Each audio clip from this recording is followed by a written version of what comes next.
Ramayad à Toulouse pour sa première visite de rentrée. La première vice-présidente du parti radical et ancienne secrétaire d'État chargée des affaires étrangères et des droits de l'homme a choisi Midi-Pyrénées pour aller à la rencontre des militants de la droite et du centre. L'occasion de faire un bilan de la séquence électorale qui vient de s'achever et notamment de la défaite aux législatives. Pour Ramayad, l'urgence aujourd'hui est de former une force politique crédible. Ça fait quand même quelques années que la droite et le centre vont d'échec en échec et je trouve ça dommage, regrettable. D'autant plus que je pense que nos idées sont encore majoritaires dans le pays, mais peut-être qu'on a un problème d'identification, on a un problème de positionnement, on a besoin aussi d'être plus convaincants, plus sincères, de renouveler aussi nos manières de faire, nos habitudes, nos idées, nos personnels politiques.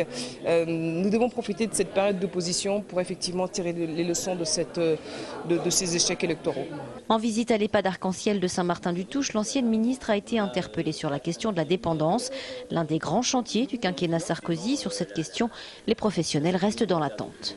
Chaque séjour à l'hôpital entraîne un risque, si vous voulez, de perte d'autonomie d'un patient âgé au-dessus de 75 ans. Si on pouvait avoir une unité de soins pour les personnes, d'abord il y aurait moins de journées d'hospitalisation et donc moins de dépendance et donc moins de perte d'autonomie et par là même des économies forcément.